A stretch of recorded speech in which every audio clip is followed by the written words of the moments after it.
Afsyah. Mungkin banyak yang belum mengenal sosok yang satu ini.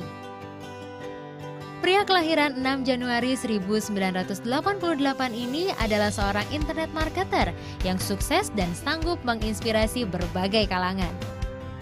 Sejak usia 8 bulan, Habibie divonis dokter mengalami penyakit muskular distrofi progresif tipe Becker.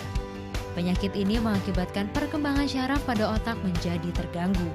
Dokter pun pernah memvonis umur putra pasangan Haji Nasori Sugianto dan Hajah Endang Setiadi tak akan sampai 25 tahun. Pada awalnya karena keadaan tubuh dari Habibie Afsyah tersebut, maka ia rencananya akan disekolahkan di SLB oleh ibunya. Tetapi dokter mengatakan agar ia disekolahkan di sekolah normal karena ternyata hasil IQ Habibie sangat bagus dan melebihi nilai IQ anak normal lainnya. Setelah tamat SMA, Habibie mulai menjadi internet marketing. Meski awalnya menolak, ibunya meyakinkan putra bungsunya ini melalui kerelaan membiayai kursus hingga 15 juta lebih. Dari sanalah Habibie meyakinkan dirinya bisa menjadi seorang internet marketer, entrepreneur, dan web developer. Pada awalnya dia berhasil menjual produk pertamanya dari Amazon. Ia menjadi seorang affiliate marketer dan mendapatkan komisi tiap penjualan produk orang lain. Dia berhasil menembus 124 sampai 2.000 dolar dari Amazon saja. Gaji pertama digunakan lagi untuk beberapa kursus marketing lainnya. Dari kursus ia merambah aspek lain ke bisnis internet. Dari sekedar affiliate marketing masuk ke bisnis nyata. Dia membuat sebuah situs menakjubkan, yaitu rumah101.com. Sebuah situs yang menawarkan listing rumah. Habibie kini mampu menguasai bisnis internet marketing dengan penghasilan yang bisa mencapai 50-60 juta per bulan. Berkat kerja keras dan usahanya yang banyak menginspirasi orang lain, Habibie mendapat beberapa penghargaan. Salah satunya penghargaan Best of the Best Wirausaha Indonesia yang diberikan pemerintah melalui Kementerian Koperasi dan UKM pada 18 Maret 2013 di hadapan Presiden Republik Indonesia Bapak Susilo Bambang Yudhoyono. Bukan hanya itu, dia juga mendapatkan berbagai macam penghargaan lainnya. Bukan hanya penghargaan, pria yang punya semangat tinggi ini pun dipercayai menjadi pembicara di berbagai seminar dan acara lainnya, seperti seminar di kampus dan kegiatan sosial lainnya.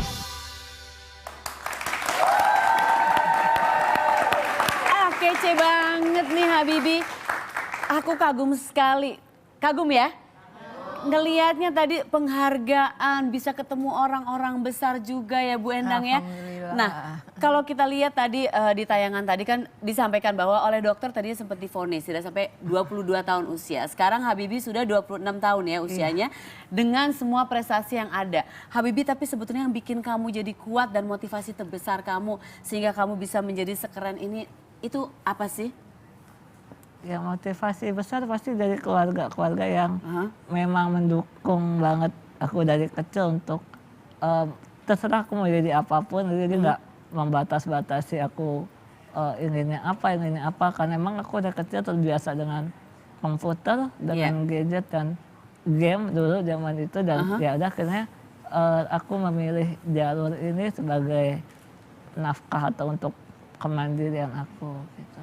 Dari semua yang sudah kamu dapatkan dari prestasi ini, terus sekarang juga orang makin banyak kenal kamu sering diundang untuk acara-acara untuk jadi pembicara, menginspirasi banyak orang. Pelajaran paling berharga untuk kamu dari semua ini apa? Ya pelajarannya mungkin dari beberapa tempat yang aku kunjungi karena aku suka ke kampus-kampus untuk menjadi pembicara. Di sana banyak banget teman-teman yang lebih mereka nggak ngerti kemampuan itu apa sih sebenarnya. Ya mereka kuliah aja karena orang tua pengen kuliah, tapi dia nggak tahu passionnya dia di mana, bakatnya di mana, dan bahkan sampai udah lulus pun juga nggak tahu dia mau jadi ngapain apa. gitu ya. Padahal semua orang pasti punya bakatnya masing-masing, ya tinggal ditekuni, tinggal diikuti dan dia digali terus potensi itu, ya pasti akan bisa menjadi orang sukses di bidangnya. Itu penting banget ya untuk semua. Ini yang masih kuliah nih, jadi jangan ini ya Bu Endang ya, jangan asal kuliah aja masuk ke kampus tapi nggak ngerti ini sebenarnya aku di sini ngapain, nggak ngerti mau kemana. Sayang jadi waktu bisa dibilang walaupun nggak terbuang karena dapat ilmu juga gitu ya, tapi tetap aja kalau akhirnya nggak ngerti ngapain ya. apa namanya, kita nggak punya tujuan yang fokus gitu. Iya, nggak punya fokusnya kemana gitu, arahnya kemana. Nah, ini saya kagum sama Bu Endang karena gini, anak saya ini usia 10 tahun. Anak-anak sekarang ini ya, Habibie kan memang sudah kelihatan ya mereka senang dengan dunia internet, dengan gadget-gadget. Tapi kadang-kadang saya ngelihatnya gini, jangan main laptop terus dong, jangan ini terus dong, jangan itu terus dong. Nanti apa kerjain yang lain. Nah kalau ibu kan ngelihat bahwa Habibie itu dari muda memang sudah suka dengan yang namanya internet, apa ngecek segala sesuatu di situ. Kok bisa sih maksudnya ngelihat terus langsung udah deh diemin aja di sini, nggak ada yang ayo jangan ini kamu itu. Gimana Kak? Coba kasih tips ke saya. Saya prinsipnya itu dunia anak itu dunia main. Nah, dalam bermain itu juga ada ilmu yang dia bisa peroleh. Iya. Minimum ya apa namanya, dia bisa bergaul dengan temannya, bermain. Itu juga dia belajar bagaimana dia bersosialisasi, melatih tenggang rasa, melatih mengatur emosi. Itu kan harus dipelajari juga dari anak-anak. Iya. Terus juga bisa memberikan rasa percaya diri. Itu yang paling utama buat anak-anak. Itu yang paling penting, iya benar karena ya. Kalau kita tiba-tiba anak kita dilarang ini, dilarang itu, dia bingung, apa sih yang mau saya kerjakan? Iya. Kok aku begini nggak boleh, begitu nggak boleh, main internet nggak boleh, Iya. main game nggak boleh. Nah, kayaknya potensi yang ada pada dirinya itu akan terhambat. Karena gitu dibatasi. Karena tapi pada saat itu dibatasin. sempat mengarahkan juga nggak, misalnya mungkin Habibie pasti main game juga banyak banget kan waktu kecil kan? Dibebasin malah. Dibebasin. Oh aku pikir kamu coba main yang ini, ada diarahin gitu atau? Saya enggak. Oh enggak, oke. Saya memberikan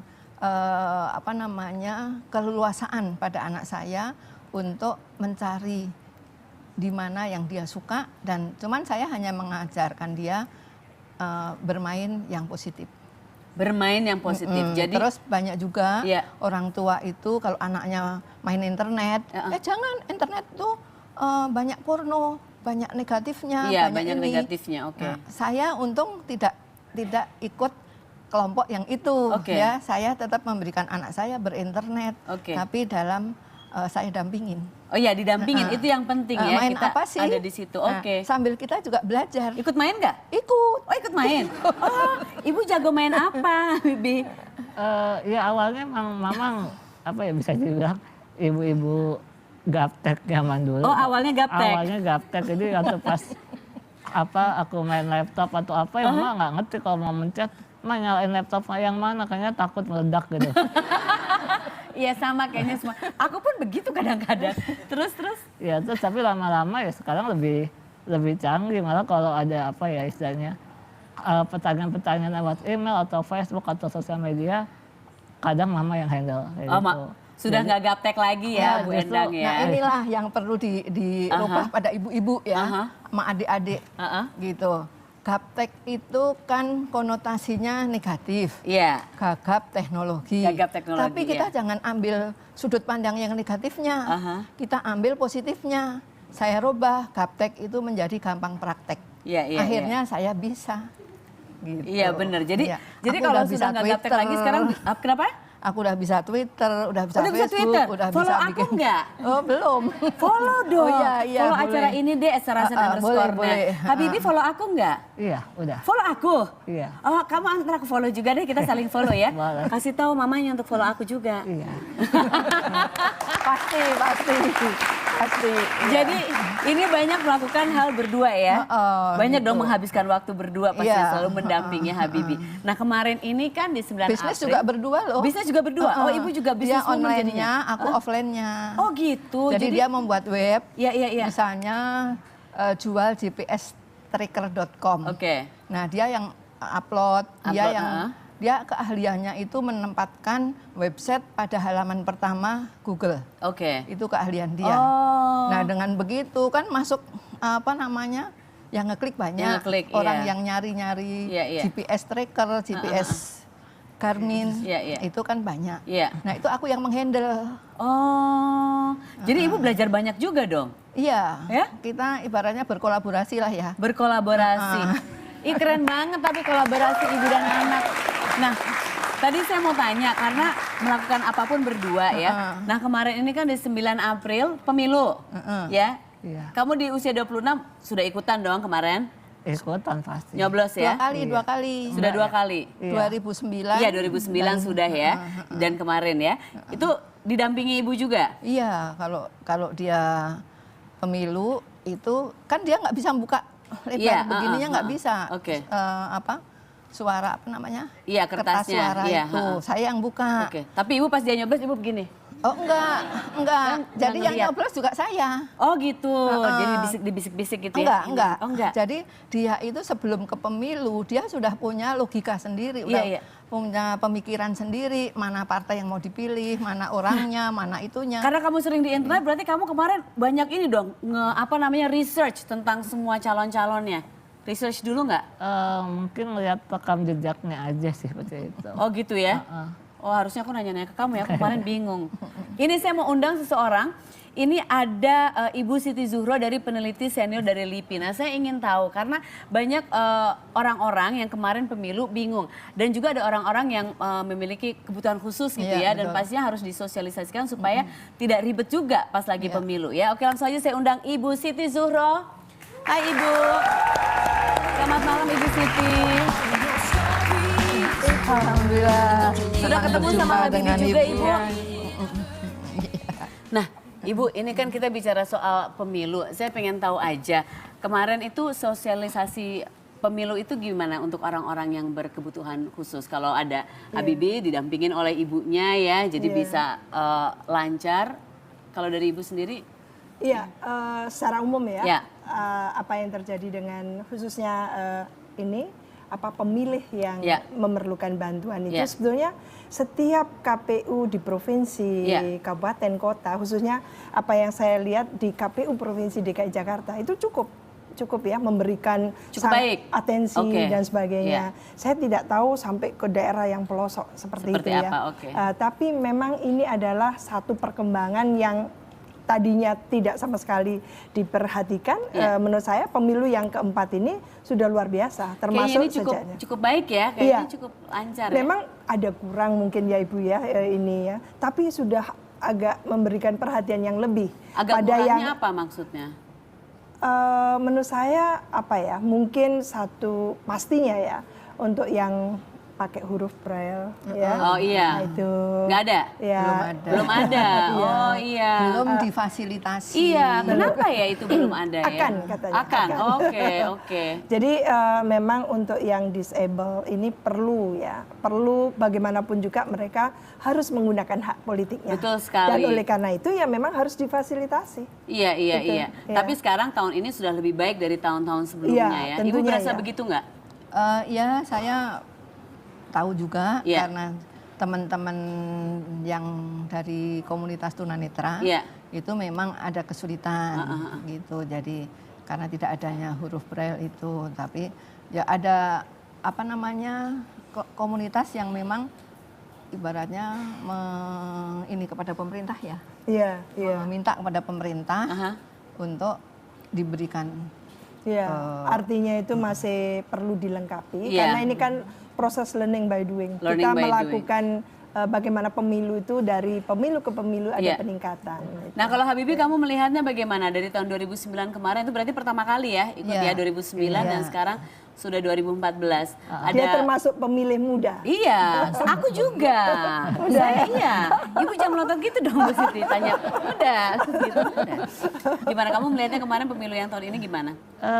Kalau untuk orang-orangnya dari pengawasnya dan juga dari panitia TPS-nya sih ya memang mereka membantu gitu. Mereka juga membantu. Tetapi yang kendalanya itu justru di tempatnya itu yang terlalu sempit untuk kursi roda. Jadi aku nggak muat ya udahlah nyoblos di pojokan aja, yang penting nyoblos ya. Yang penting. Oh iya, jadi hal-hal seperti itu sebenarnya detail-detail kecil tapi harus diperhatikan ya. Antisipasi yang seperti itu ya. Iya. Cukup space, iya benar. Jangankan ini, aku aja sempit banget. Karena kelebaran di sini Ibu, saya juga. Jadi saya juga keringetan. Kelihatan sebenarnya kita bisa ngeliat juga dia nyoblos apa gitu. Jadi, gitu, jadi kamu ngintip?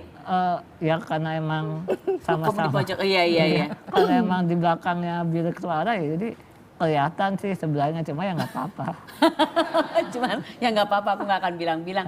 Iya ya mungkin hal-hal seperti itu bisa diperhatikan lagi supaya nanti ini kan mau ada pemilu nih presiden ya supaya bisa lebih baik lagi karena ini 9 Juli. 9 Juli ini kan penting sekali juga sehingga orang-orang semua orang yang sudah bisa ikut pemilu bisa melaksanakan dengan baik dan lancar. Iya, bisa menggunakan hak pilihnya. Nah sekarang ini kan lagi ada ini KPU sedang melakukan proses rekapitulasi ya suara nasional ya, apa namanya perhitungan dan lain sebagainya. Itu Ibu melihatnya bagaimana? Iya, prosesnya? memang ada kesan ribet dan agak ribet. Ribet memang iya, ribet dan ribut ya. Iya, ujung-ujungnya ribut gitu. Iya. Karena mungkin tahapan-tahapannya terlalu panjang. Iya. Sudah saatnya ya kita mereview apakah perlu kita menggunakan e-voting. Nah iya, saya sempat ngobrol juga tentang e-voting itu. Nah kamu ini kan jago sama yang namanya internet dan lain sebagainya. Menurut kamu gimana e-voting ini? Sudah seharusnya, sudah waktunya? Mungkin untuk pemilu selanjutnya atau dua kali pemilu selanjutnya sudah bisa gitu seperti itu, semoga. Asal listriknya nggak mati ya. Iya, dan semua orang punya akses. Perlu edukasi juga asal internetnya nggak putus pas lagi voting. Asal internetnya nggak putus pas lagi voting katanya gitu. Iya. Atau kalau misalnya slow banget ya, lemot banget ya, susah, nggak masuk. Takutnya nyangkut suaranya. Takutnya nyangkut suaranya. Belum kehitung tapi udah, ya suka kan kalau koneksinya gangguan kan suka ada bug atau apa di situ sistemnya. Iya benar. Takutnya begitu. Mungkin nanti mungkin kedepannya berapa tahun dari sekarang bisa, tapi yang sekarang banyak yang mesti dibenahi juga. Harapan kamu apa untuk pemilu di nanti nih yang 9 Juli ini? Ya harapannya untuk mereka yang nanti memimpin Indonesia ini ya supaya mereka, mungkin harapan orang lain umum semuanya bilang jujur, adil, dan tegas seperti itu ya. Cuma kalau saya lebih ya saya sama seperti itu, tapi memesannya lebih mereka harus paham tentang disabilitas yang benar gitu. Jadi mungkin kalau sekarang disabilitas bisa dianggapnya nggak bisa ngapa-ngapain, udah nggak bisa kerja, nggak punya masa depan atau seperti itu ya. Mungkin kalau mereka mendapatkan si disabilitas itu mendapatkan fasilitas dan dukungan dari pemerintah, keluarga dan lingkungan sosialnya ya pasti mereka akan jadi orang yang hebat juga di bidang. Betul sekali. Itu penting sekali mendapat dukungan ya. Dan semoga kamu nanti di pemilu berikutnya nggak nyoblos di pojok ya. Ini ada ruangannya. Ini poin yang sangat bagus. Artinya apa? Demokrasi itu adalah meningkatkan dignity bangsa melalui warga negara. Betul. Warga negara yang termasuk disable itu harus mendapatkan atensi ganda. Betul Jadi sekali. harusnya berlipat ganda lah. Perhatian khusus perhatian ya. itu. Dan untuk mendapat dukungan karena jumlah mereka juga cukup lumayan. Ya betul sekali. Lumayan. Mereka ada dan sebenarnya mereka bisa punya lebih prestasi dari 10% ya. loh Ibu, disable. Oke, 10%. Oke. Kalau menurut ini ya, kenyataannya itu karena sekarang itu orang potensi untuk menjadi disable itu banyak banget. Ada yang dari kalau Habibie dari penyakit ya, dari tapi ada kecil. Dari lingkungan ada juga yang ya, dari itu kecelakaan. Betul, ada dari penyakit stroke apa itu membuat mereka disable. Ya, semoga untuk kedepannya pemerintah bisa lebih memberi dukungan, tapi yang paling penting adalah nanti di pemilu yang akan datang ini juga mereka bisa mendapat fasilitas yang layak sehingga bisa memilih dengan nyaman ya. Terima kasih untuk Ibu Siti, Ibu Endang, terima kasih. Aku ada kaos untuk kamu, pakai ya, pakai kaosnya Ibu. Ini kaosnya buat Ibu, oleh-oleh untuk Ibu Siti juga. Jangan kemana-mana karena setelah ini akan ada rocker cewek, yang satu ibu-ibu yang satu masih muda tapi mereka berdua rocker.